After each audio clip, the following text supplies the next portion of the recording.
Hello guys, കുറച്ച് നാടൻ പാവയ്ക്ക കിട്ടി. നമുക്ക് പാവയ്ക്കയുടെ കയ്പത്ര പ്രിയമല്ലാത്തതുകൊണ്ട് എന്നാൽ പാവയ്ക്ക കൊണ്ടാട്ടം ഉണ്ടാക്കാമെന്ന് കരുതി. കുറച്ച് ഉപ്പും മഞ്ഞൾപ്പൊടിയൊക്കെ എടുത്ത് നമ്മളിത് കലക്കിയിട്ട് ഈ പാവയ്ക്ക ഇതിൻ്റെ ഉള്ളിലേക്ക് ഇട്ട് ഒരു അരമണിക്കൂർ വെച്ച് കേട്ടോ. എന്തെങ്കിലും അഴുക്കുണ്ടെങ്കിലോ എന്ന് വെച്ച്, കാരണം നമ്മളിതിൻ്റെ അറ്റം രണ്ടും ജസ്റ്റ് കട്ട് ചെയ്തിട്ട് ഇതിൻ്റെ ഉള്ളിലുള്ള സാധനങ്ങളെല്ലാം അതേപടി വെച്ചിട്ട് വട്ടത്തിൽ അരിഞ്ഞെടുക്കുക ചെയ്യുന്നത്. അപ്പോൾ എന്തെങ്കിലും അഴുക്കുണ്ടെങ്കിൽ ഈ മഞ്ഞൾപ്പൊടി ഉപ്പും വരുമ്പോഴത്തേക്ക് അത് റെഡി ആയിക്കോളുമല്ലോ. അതുകൊണ്ടാണ്. ഇനി നമ്മളിത് വട്ടത്തിൽ അരിഞ്ഞു വെച്ചു. ഇനി നമ്മൾ കുറച്ച് ഉപ്പും മഞ്ഞൾപ്പൊടി അരപ്പിന് വേണ്ടിയിട്ടുള്ളതാണ്. ചിലർ മുളക് പൊടി ചേർക്കാറുണ്ട്. മുളക് പൊടി ചേർക്കുമ്പോൾ ഉള്ളൊരു കുഴപ്പം, നമുക്ക് പിന്നെ ആ വറുത്തെടുക്കുന്ന എണ്ണ വേറെ ഒന്നിനും യൂസ് ചെയ്യാൻ പറ്റത്തില്ല. അങ്ങനെ ഒരു കുഴപ്പമുണ്ട്. പക്ഷേ ഈ ഉപ്പും മഞ്ഞൾപ്പൊടിയും തന്നെ ആണെങ്കിൽ അത്യാവശ്യം ടേസ്റ്റും ഉണ്ട്, നമുക്ക് ആ എണ്ണ വീണ്ടും റീയൂസ് ചെയ്യാനും പറ്റും. അപ്പോൾ നമ്മളിത് പാവയ്ക്കയിലേക്ക് നന്നായിട്ട് തേച്ച് പിടിപ്പിച്ചിട്ടുണ്ട്. ഇനി നമ്മൾ കുട്ടകത്തിലാണ് വയ്ക്കുന്നത്. ചിലർ വെള്ളത്തിൽ ഇട്ടിട്ട് ഉള്ളിലേക്ക് ഇട്ടിട്ട് വാട്ടിയെടുക്കാറുണ്ട്. പക്ഷേ എനിക്കത് അത്ര സക്സസ് ആയില്ല ഗൈസ്. വെന്തുപോയി, പെട്ടെന്ന് വെന്തുപോയിട്ട് നമുക്ക് കൊണ്ടാട്ടം പോലെ ഒന്നും കിട്ടിയില്ല. ആദ്യത്തെ നമ്മുടെ കട്ട ഫ്ലോപ്പായിപ്പോയി.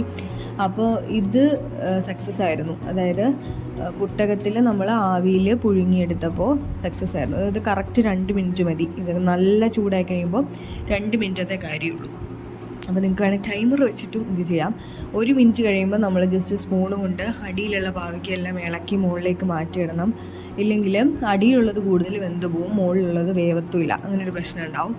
അപ്പോൾ ഇങ്ങനെ ഇളക്കി ഒക്കെ ഇട്ട് കൊടുക്കണം. എനിക്ക് 2 തവണയായിട്ട് ഇടാനുള്ള അത്ര പാവയ്ക്ക ഉണ്ടായിരുന്നു.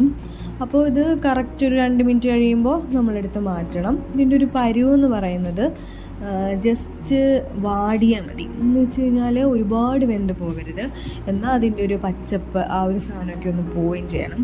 ഒന്ന് ആവിയൊക്കെ ഒന്ന് കയറി ഒരു വേറൊരു ടേസ്റ്റിലേക്ക് മാറുന്ന രീതിയിലേക്ക് വരണം. പെട്ടെന്ന് നമുക്കപ്പോൾ ഉണങ്ങി കിട്ടും കേട്ടോ. അപ്പോൾ ഇത് രണ്ടാമത്തത് നമ്മൾ വെച്ചു. 1 മിനിറ്റ് കഴിഞ്ഞപ്പോൾ നമ്മൾ പാവയ്ക്കൊക്കെ നന്നായിട്ട് ഇളക്കി കൊടുത്തു. എന്നിട്ട് വീണ്ടും അടച്ച് വെച്ചിട്ട് 1 മിനിറ്റ് കഴിഞ്ഞിട്ട് എടുത്താണ്. അപ്പോൾ നമ്മുടെ പാവയ്ക്കൊക്കെ നന്നായിട്ട് വാടി വന്നിട്ടുണ്ട്. ഇത് കാണുമ്പോൾ തന്നെ അറിയാം ആ ഒരു ആദ്യത്തെ ഒരു സ്വഭാവം മാറിയിട്ട് നമ്മുടെ അരപ്പൊക്കെ അതിൽ നന്നായിട്ട് പിടിക്കും. ഉപ്പും മഞ്ഞൾപ്പൊടിയൊക്കെ നന്നായിട്ട് പിടിക്കുകയും ചെയ്യും, ഇളകി പോകുകയൊന്നും ചെയ്യത്തില്ല കേട്ടോ. അപ്പോൾ ആവിയിൽ വെക്കുന്നതാണ് എനിക്ക് ഇച്ചിരി കൂടി നന്നായിട്ട് തോന്നിയത്. നിങ്ങൾക്ക് എന്താണെന്ന് കമൻറ്റ് ഇടണം കേട്ടോ. ഇപ്പോൾ നമുക്കിനി നല്ല വെയിലുള്ളൊരു സ്ഥലം വേണം. ആ വെയിലുള്ള സ്ഥലത്തേക്ക് നമുക്കിത് വിരിച്ചിടണം. ഞാനപ്പോൾ ഒരു പേപ്പറൊക്കെ സെറ്റ് ചെയ്തു. എന്തെങ്കിലും അഴുക്കായാലോ എന്ന് വെച്ചിട്ട് ഞാനൊരു പേപ്പറൊക്കെ സെറ്റ് ചെയ്തിട്ട് അതിലേക്ക് നമ്മൾ ഒന്നിലൊന്നിൽ തൊടാതെ വേണം വയ്ക്കാൻ. എന്ന് വെച്ച് കഴിഞ്ഞാൽ എല്ലാത്തിലും കറക്റ്റായിട്ട് ചൂട് വന്നിട്ട് നമുക്ക് നന്നായിട്ട് ഉണങ്ങി കിട്ടണം. ഇപ്പോൾ ഒരെണ്ണമൊക്കെ ഒന്നിൻ്റെ മണ്ടയ്ക്ക് ആയിപ്പോയി കഴിഞ്ഞാൽ അത് നന്നായിട്ട് ഉണങ്ങി വരത്തില്ല, നനഞ്ഞൊക്കെ ഇരിക്കും. അപ്പോൾ നമ്മൾ അതിലൊന്ന് ശ്രദ്ധിക്കണം. എനിക്ക് 2 ദിവസത്തെ വെയിൽ മതിയായിരുന്നു ഗൈസ്, നല്ല വെയിലായിരുന്നു. അതാണ്ട് ഇങ്ങനെ കിട്ടി, കറക്റ്റ് 2 ദിവസം എടുത്തുള്ളൂ. ഇനി നമുക്കിത് നന്നായിട്ടുണ്ടോ എന്നൊന്ന് നോക്കണ്ടേ. നമ്മൾ എണ്ണ വെച്ചു. എണ്ണ ഒന്ന് ചൂടാകുന്ന സമയത്ത് നമുക്കൊരു 2-3 കുറച്ച് നിങ്ങളെ കാണിക്കാൻ വേണ്ടി മാത്രമാണ് ഇട്ടത്. കണ്ടോ, ഉപ്പേരി പോലെയാണ് ഗൈസ് വന്നത്. എന്ത് ടേസ്റ്റ് ആയിരുന്നു എന്നറിയോ. എനിക്ക് പാവയ്ക്കയുടെ കയ്പൊന്നും ഇഷ്ടമില്ലാത്തതാണ്. എൻ്റെ കുഞ്ഞിനും ഇഷ്ടമല്ല, പക്ഷെ കുഞ്ഞും കഴിച്ചു ഗൈസ്. അവൻ പറഞ്ഞത് അമ്മ പോപ്കോൺ പോലെ ഉണ്ടെന്നാണ് പറഞ്ഞത്.